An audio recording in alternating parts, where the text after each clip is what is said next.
Hi, welcome back to the John and Joe podcast.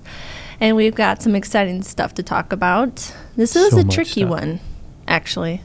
It's like a love, not hate, but love and yeah. Not love and respect. That's not the book we're talking about. Have we done that book yet? I don't think so. I don't think so. That's a good book. It is add very it to the good. list. Yes. Tim, add it to the list. That's what Nick goes. Tim, write that down. Anyway. And Tim does every time. He probably just wrote it down. Thank you, Tim. Today's book is called The Story Paradox. Yes. I had never heard of this book before. I was technically scrolling Audible and saw it. And I think at the end of it, I was going to say a little bit more why it kind of grabbed my attention, what it meant to us. Yeah. It kind of went a little bit of a, maybe not different direction, just same word, but... Well, once you sent me that title, because I was at the bookstore when you sent that to me, and I was like, oh yeah, that sounds like something John would want to listen to right now because of what we'll get into later. But then going through the book, it was quite the thought-provoking story. Yeah, a lot of stuff in there. Yeah. So, very well written. So anyway, we'll just jump into it, right? Okay, first point I wrote down from the book is that storytellers rule the world. What does that mean to you? Well, as soon as I heard that, and he gets into it in the book talking about actors and how they tell stories in their films, and even not actors, but the producers and directors and the writers, and they are very, very, very popular people and well known, and everyone knows who the author of Star Wars is and Harry Potter, and they're just really popular. I don't know. And that's okay. So it just, that kind of, after he said it, I was like, oh yeah, I get that. That makes sense. Yeah, I just really dove into a lot of the book has to do, especially the beginning, has to do with the art of storytelling. And he doesn't approach it as in, here's how you tell a story.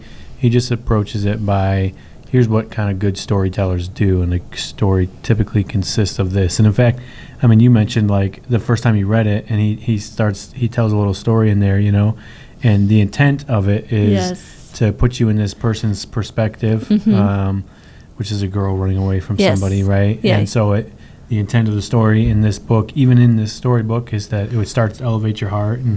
And I remember you calling me and telling me oh my word, he did it to me, and I wasn't even paying attention. Yeah. Yeah. Well, I was, here's the thing, I was paying attention. And so I came guarded to the story. I'm like, oh, I get what he's going to try to do, but I'm just going to sit back and listen and not be affected. But at the end, I was like, what happens next? So, and he never told you. Yeah, no. But he gets into that too, when he talks about stories and books and movies, a lot of the endings, a lot of the really popular ones are the ones where they actually don't have a full ending. It leaves it up to your imagination. Yeah. But that's a whole nother random rabbit trail.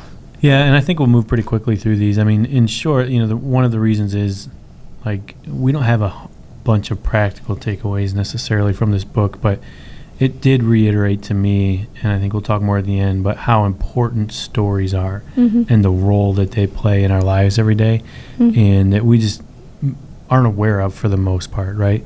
So the next one he talked about, go ahead. Yeah, I would. Since you were talking about greatest takeaways, my biggest takeaway was everything that I hear. Am I listening through someone else's perspective or someone else's ideas? And it goes into most of your thinking is from is genetic. Or even time, where you live right now. If you were to go back and you put yourself in Germany during, while Hitler was in control and he was telling his stories, we would like to say that we would be the ones that would stand against it and think, oh no, this is horrible. But really, if we were in that time being fed those stories, we probably would have gone along with it. Yeah. So in this, it was just interesting thinking this is his story. This is it's his. So as I'm listening to it, I'm thinking, is this what I believe? Is this what I'm going to accept as truth? Why am I going to accept it as truth, or why am I not? I like that about that, because we don't see eye to eye in everything, and not everybody does. We don't see eye to eye in everything either. Truth. Vanilla ice cream is the best. Not even close. Right. So while I'm listening to this, it's not just, oh, I don't believe that. No, it really challenges me to like, no, I don't believe that, and this is why. And going deeper into to what the Holy Spirit is telling me, not just this is what I've always been told. So that part of that book really challenged me, and is going to continue to challenge me. Which is good. That was some good wisdom there. You're welcome. None of that I don't think was in the book. I think a lot. No. Truthfully, I think a lot of that was just your view of it and your combination of wisdom over a lot of the books that we've read. And anyway, that was a good point. Speaking of how many books we've read, I've been counting how many books we've read. It's the end of the year now. 19 books this year. And I'm not saying that because I'm proud, because I've listened to way more books in the past. Yeah, but I was like, oh man, I didn't even get 20. 19. There's still time. Hours left in the year. Hours left. We could do it. Yeah. I could get quick Did you shorts. count all the children's books that we read? If we did, then I am well over 60. It counts. There's a lot of wisdom in those fables. There is. Okay, so I'm going to skip the next one. I'll just read it. But emotion is a key ingredient in decision making. And in a lot of stories that you follow, that's why story writers, they look to pull on your emotions, because we want to make decisions naturally based on our emotions. We get mad, we want to decide to do something right away based on that emotion, right? Not necessarily like, oh, why did I have that emotion, or what is the truth behind it, or, we don't really typically ask ourselves those questions. It's just we want to typically make a decision based on our emotions, and really good stories, they do that. They make us... or they give us the opportunity to make decisions based off of that emotion pretty easy. This was a really interesting one to me, which really depicted or was a good analogy for the news and stuff today. And it was just a statement that said dramatization versus rationalization, and the dramatization wins out like every time.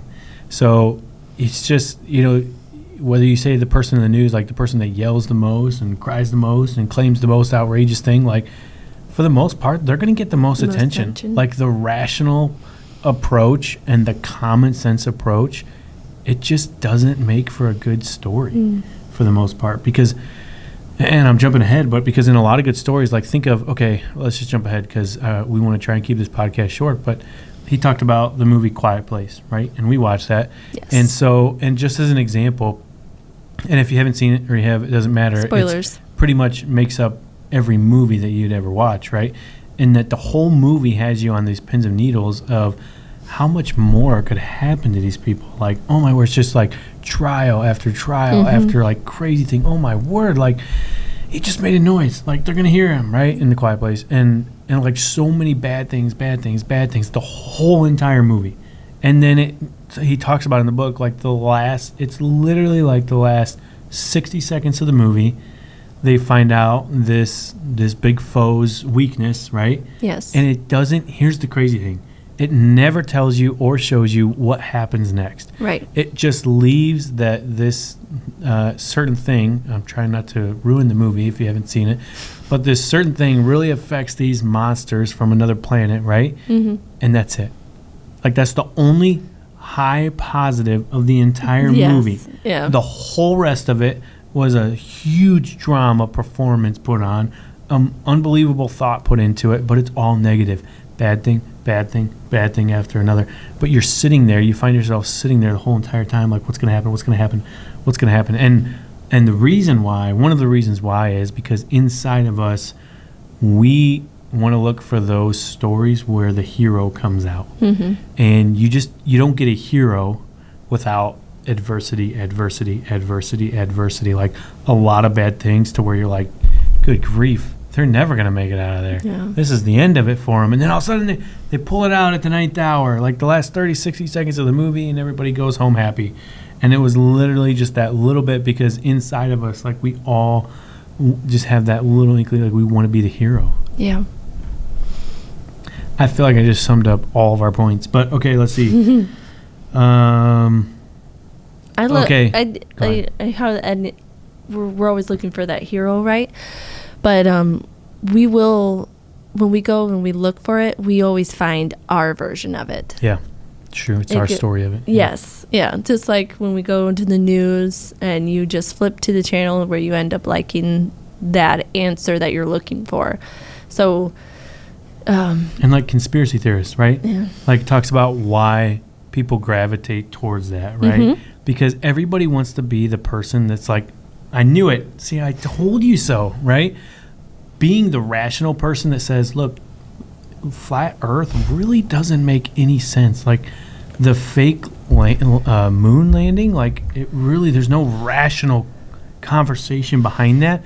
But the hero complex in our mind of like, yeah, but if there's that 0.0001% chance that everything was faked and I was right, I'm the hero of it, you know? And we have this like intense desire to be that individual, you know? Anyway, another rabbit trail. But conspiracy theories, that's one of the reasons why like those spread so fast is because a lot of people, they want to be right. They want to be that hero. They're looking for, the rational approach, that's just boring. That's simple. Like, yeah, that just makes too much sense, you know? Yeah, but if you are someone that really leans towards conspiracy theorists and all that, I recommend this book because it will definitely challenge you to really think on not just his opinion, but your own, like truly looking in and yeah, truth. That's good. Okay, Troll Farms. I have to ask you about Troll Farms. Do you remember that part? Troll Farms. Okay, so I know I'm going to throw you off. So, yeah, because I'm combining other knowledge. It's not just necessarily in this book, but he talks about, he does get into politics, okay, right? And I know we have a 5-year-old and a 3-year-old, so when I say trolls, it's like Poppy and no, not that kind of troll. So he talks about the election, and he talks about how briefly, but he talks about how there are AI platforms out there now that basically spit out information on social media just to get your reaction on it. Right. And that's no conspiracy behind it. It's actually been proven. That is what happened. One of the things, and I'm not getting political here, but that is one of the things that happened in the last presidential election, is that it was found out that Russia had a lot of troll farms that was very specifically writing stories or posts, whatever you want to call it, with a very particular narrative to help guide our thinking. And it's really creepy. It's a real big rabbit hole to go down when you start talking about that stuff, but it exists. And there are literally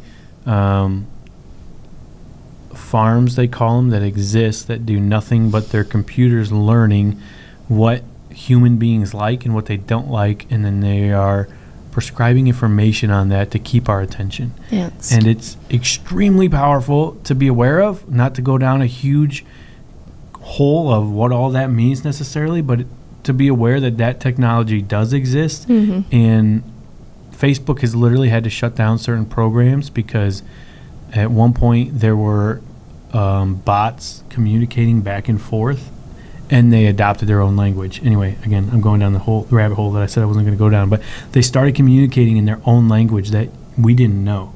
Because the thing about AI is that it continues to learn and learn and learn, and then it started communicating back and forth in a language that we didn't know, and they had to shut it down. Yeah, it's not creepy at all. Yeah, it's super creepy. But I guess an important thing to know is how stories are powerful. Extremely powerful. Yes, and they have the power to do so much good, but also so much bad. Yeah.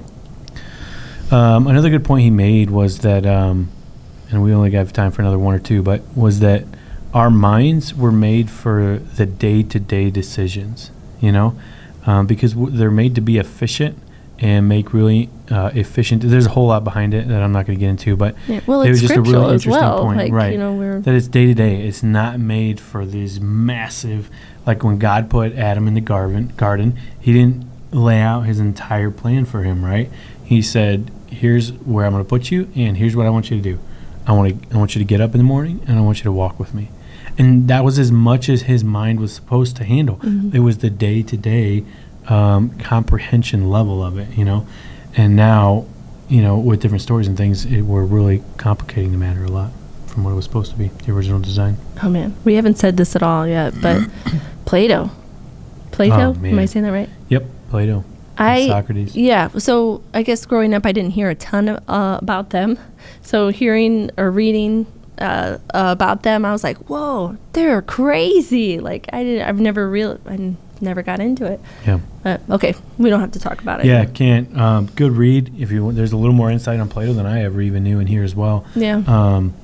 Where he really understood the power of storytelling to the point where he was trying to eradicate it. Yes. And get rid of anybody that was telling stories, because there is so much power behind. And I think we'll just end it here. Really, I mean, we have story first down, but we're just not going to be able to get into that. But in short, I'll say on that, like, virtual reality part is going to play an incredible role in the stories that we are believing, and there's a lot of unknown damage, I think, that's going to come from that. But anyway, but yeah, Plato wanted to eradicate all storytellers because of the power that stories have over us as individuals. And that's the original reason why I was drawn to this book, right? Because one of the things that Joe and I have learned, especially over the last year, is that, facts are facts, and then there's a whole lot that we tell ourselves around those facts. There's a divorce can be a really tough subject, and it can mean a whole lot of things to a whole lot of people. And there's a million different stories we could tell ourselves about that. But at the end of the day, the fact of a divorce is that a man and a wife were married, and now they're not. That's it. And the power of a story is all the other things that tell us, that we tell ourselves about that, right? Like, men are always pigs, or women's are always this, right? Like, the power of those stories, and it's whatever we tell ourselves. Like, that's the power of storytelling. Is, look, the fact is that, and I'm purely using this as an example, right? But the fact is that the husband and wife were married, and now they're not, period, legally. That's the fact of a divorce. But the story about why and everything that we tell ourselves is so unbelievably important, because it is literally what shapes how we view the world. It's what shapes our life. It's what shapes our tomorrow, are those stories that we tell ourselves. If I fail at something tomorrow, and I have a business that fails tomorrow, and I tell myself, oh my word, every time I do something, I just fail. I'm a failure. I'm destined for failure.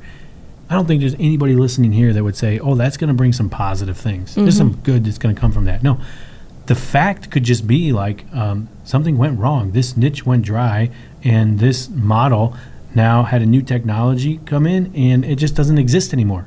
So it didn't have to be a reflection on me. I made that story about me, and oh, woe is me. And I put myself in the victim mindset and wrote the story that this always happens to me, and every time. But I made that. And the power is that we get to choose that story. Whatever we want, we can change it. And man, we can spend a lot of time on this. We spend a lot of time with our coaches on this, but shout out to Randy and Leslie. They have literally helped shape our lives and our thinking, and challenged our thinking more than most anything in our lives. And the power comes in is now you can go back to things in your past and say, this happened to me, and this is the fact, and this is the story and the narrative that I created around it. It doesn't necessarily mean it was true. And now I can literally rewrite the history of what I was believing, which is now going to shape the future. Yeah. Like, how powerful is that? Yeah, I don't know much more powerful than that. Yeah. The stories, facts happen. There's a matter of life that just happens to us. But the reason we were drawn to this, and I can't say the last minute of what we just talked about is in this book, but this is the reason I was drawn to it, is because stories play an unbelievable role in our lives. And if this is the first time you're hearing anything like this, I beg you to spend some time and think about it, because there are stories that we tell ourselves every day that are, I can't tell you enough, like, how important it is to be careful and be extremely careful about the assumptions and the stories that you're telling yourself, because it will shape your future, and it is shaping your future. You just might not be aware of it right now. Yeah. That's good. I like it. Okay. Yes. That's a lot. It's a good book. We're going to give it away. Same thing. Whoever hearts very specific. Okay. Yes. Instagram, you guys get away with it because there's only a heart. But Facebook, we're specifically looking for hearts here. So if you heart it, we'll enter you in a drawing, just like we did last week. Yes. And we have a winner for the 4 agreements. And there's been rumors going around that we don't really have the book and that it's just all make believe. So, but I we ran brought in all the the way back to John's office. she actually sprinted to get it Yeah. just to say that we had it. Yes. So can you hold it up so they can see it? Like, we have the book. We did draw. How many names did we enter in? Oh, lots. 72. 72 names. Mhm. 62 was the random number generated. And then 13. it was changed to 13 John, after the first time because of some people who were added in that shouldn't have been. But Correct. our winner, drum roll. I'm just kidding. Please don't do a drum roll. It messes with the mics. And Oh, man. messes I with was so everybody's ears. excited. Okay, go ahead. And we're going to mail it. If this winner would Please DM reach us out. Yes. your, what did we normally say? Your address. We'll send you this book, or we'll send you an Audible link to it too if you want that. Whatever's That's easiest. true. Either or. So go ahead. The winner is? Frank Dixon. Congratulations, Frank. This is an Yes. important book. The 4 agreements. That's what we talked about last week. Phenomenal concepts in there as well. Also very along the lines of stories and things that we come in agreement to, but we'll do another promo on it.